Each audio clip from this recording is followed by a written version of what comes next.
Bener.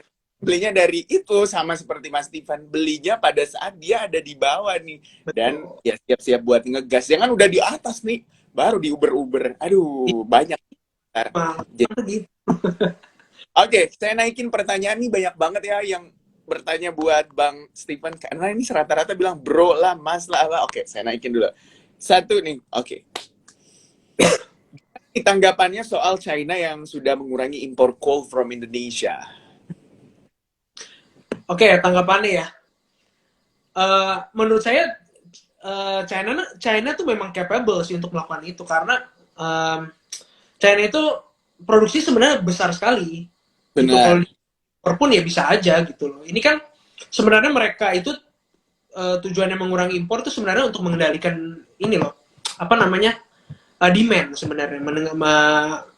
Ya mereka mencoba apa ya, mengejar dari supply dan demandnya diketatin gitu loh. Wah, saya nggak bilang dikurangin 100% gitu ya, cuma diketatin lah gitu supaya nggak terlalu tinggi harganya itu. Kalau mereka bayangin, kalau mereka makan terus itu Newcastle mungkin bisa gope kali $500 mungkin, dan itu bahaya untuk ekonomi, untuk ekspansi susah gitu loh.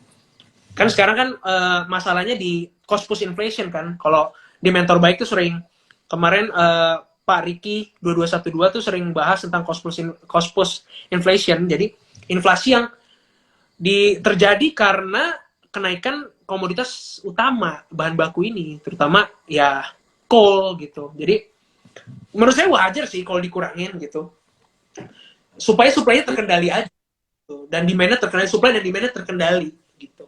Mhm. Oke, lagian juga sebenarnya cadangan coal dari China sebenarnya cukup mumpuni juga Wah, menutupi juga untuk kebutuhan mereka.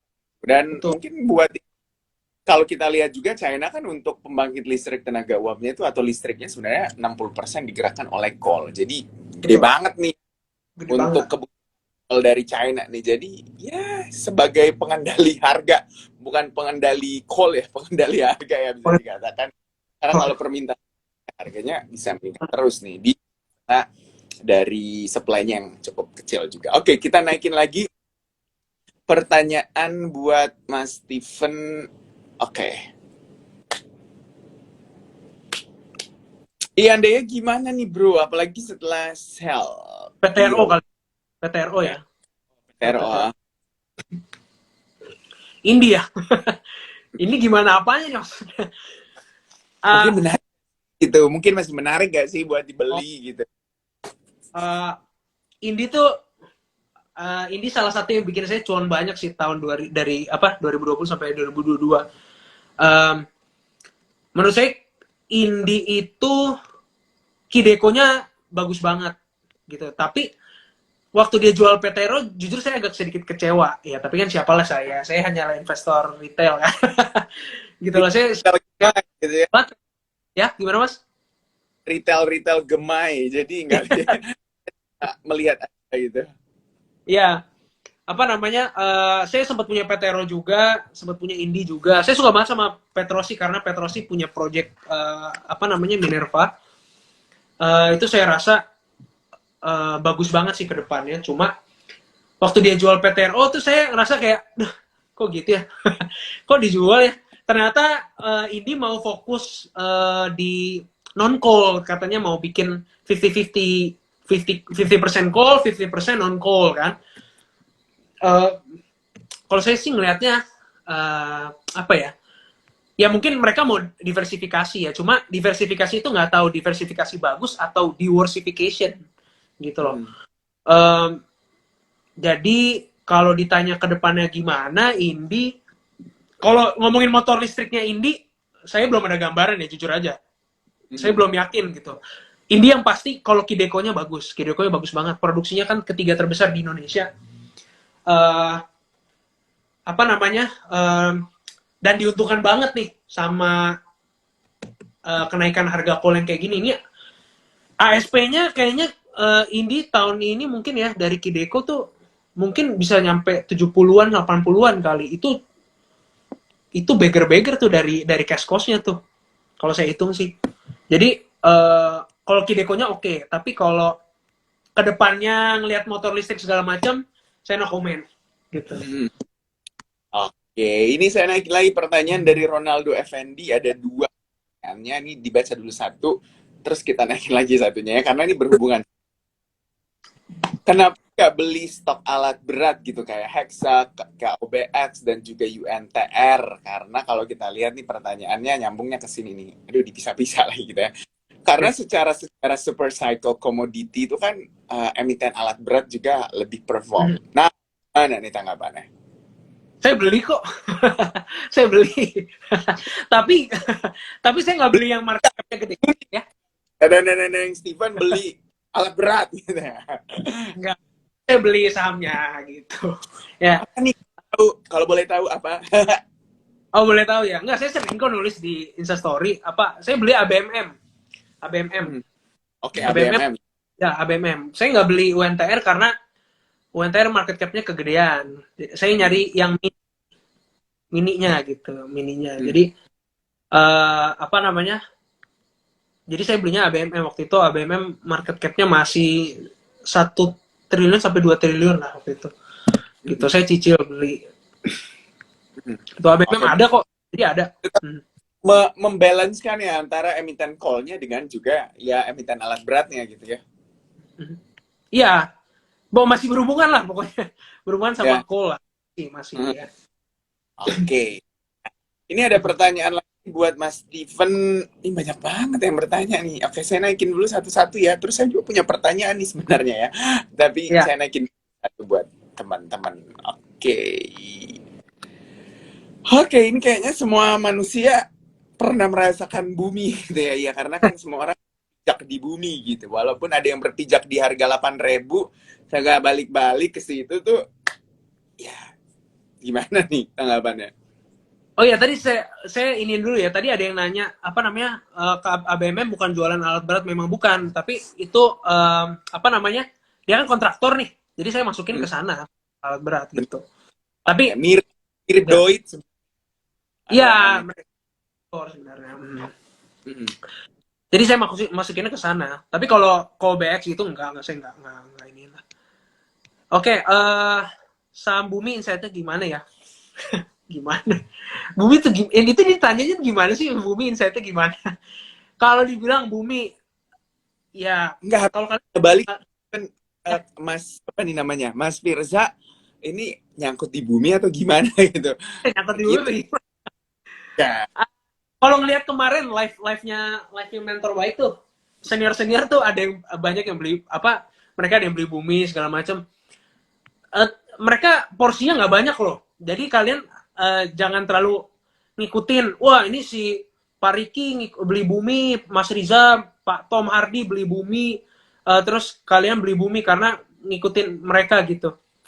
Ya hati-hati aja gitu ya. Soalnya ya kalian tau lah kalau Bumi secara GCG sudah jelas begitulah ya. Kalian tahu lah ya. Saya nggak perlu ngomong lah. Terus apa namanya? Red issue terus segala macam ya kan. Kalau saya sih di Bumi ya, menurut saya ya, kalau kalian main di Bumi, beli Bumi, ya kalian ngarepin apa ya? Ngarepin cycle aja lah. Bumi ini ikutan nggak di cycle gitu. Gitu aja Hmm. sih. Jadi jangan all in gitu, taruh portofolio kalian semuanya dipertaruhkan di Bumi, itu Hmm. nggak bijak lah, nggak bijak gitu aja sih.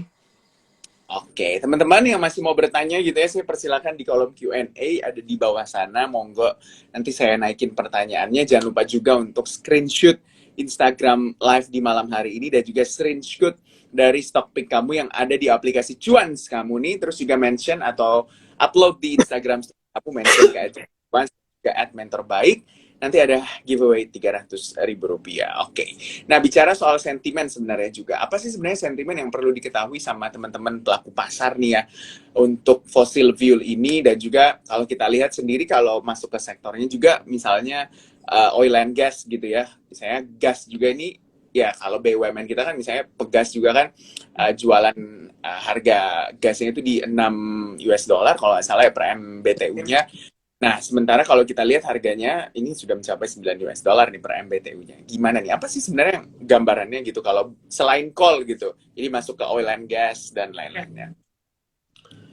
Kalau ini kalau boleh jujur ya, saya eh, menurut saya perusahaan apa namanya oil terutama ya di Indonesia itu yang TBK ya itu menurut saya ini ya, menurut saya sekali lagi ini kurang menarik sih. Apa kebanyakan mereka tuh ya kayak Medco gitu ya. Mereka tuh yang saya tahu sumurnya tuh kebanyakan sumur-sumur tua gitu.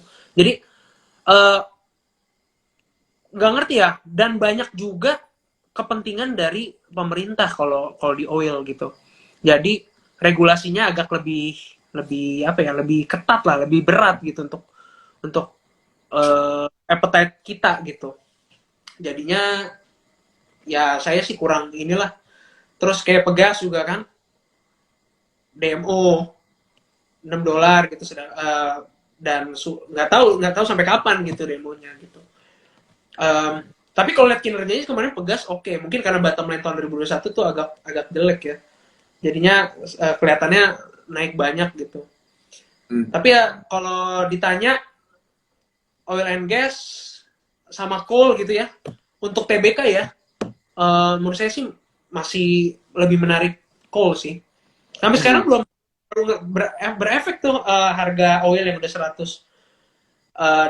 ke emiten-emiten oil di sini. Paling paling yang oke Akra lah ya. Akra lah. Karena mereka distributor juga. Oke, itu tuh gambaran buat ya sektor lain di fossil fuel ya, oil and gas gitu ya. Kalau buat oil and gas masih cukup menarik sebenarnya untuk coal gitu ya. Kalau kita compare gitu antara Kalau coal di fossil fuel, gitu. Kalau Kalau compare oke lah. Kalau di luar negeri, perusahaan oil tuh ya bagus-bagus. Chevron, Oxy, udah naik banyak banget gitu loh. Mereka mati sekali gitu kenaikan ini. Karena kemarin pandemi itu juga bikin mereka sebenarnya ketawa lebar karena selama ini tuh mereka tuh saingan sama ini Mas, sama Shell Oil, minyak serpih. Nah, mereka tuh saingan sama itu. Jadi waktu pandemi kemarin, yang saya tahu tuh ya, boleh dikoreksi deh, saya nggak lupa, minyak serpi itu tuh cash cost-nya tuh $30 sampai $40. Jadi waktu kemarin lockdown tahun 2020, harganya jatuh di bawah itu, ya mereka mati lah, produksi rugi, makanya mendingan mereka tutup gitu. Jadi banyak yang tutup, yang untung ya tambang-tambang besar gitu. Makanya kenapa tadi kalau rekomendasi saya bilang yang balance sheet-nya kuat itu yang harusnya kalian beli gitu, karena aman gitu. Mereka akan jadi mereka istilahnya akan monopoli lah gitu. ini buat teman-teman yang ingin mau bertanya gitu ya, pertanyaannya saya persilahkan di kolom Q&A yang ada di situ, saya persilahkan untuk nanti saya naikin pertanyaannya. Ini banyak banget yang nanya soal enggak. Oke, nih. KKGI ini satu ya, Mas Steven ya, bahas saham KKGI. Saya naikin lagi deh yang KKGI-an gitu. Terus resources alam Indonesia, terus insight KKGI dong, market call masih 2T-an. Terus juga mana lagi yang nanya KKGI tadi ya? Nih lagi nih. Banget. Wah, kenapa nih? Ada apa nih sama KKGI? Nih, ekspor ke India juga ada nikel, tanah IKN 3.007 hektar. Gimana nih view-nya KKGI? Terus banyak banget nih yang nanya KKGI. Oke, itu dulu nih. Ini rata-rata KKGI ini. KKGI itu sebenarnya harusnya nanya sama Pak Riki waktu kemarin tuh. KKGI itu Pak Riki banget. Pak Riki tuh dia pelajarin dalam. Kalau saya sih nggak gitu dalam lah mengupas KKGI lah. Yang saya tahu KKGI, saya pernah ngobrol sama Pak Riki, dikasih tahu juga.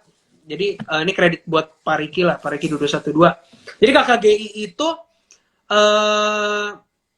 infrastrukturnya untuk naikin produksi 2 kali lipat tuh udah ready. Jadi kalau dia bisa naikin produksi 2 kali lipat, 3 kali lipat, revenue-nya juga pasti berasa gitu.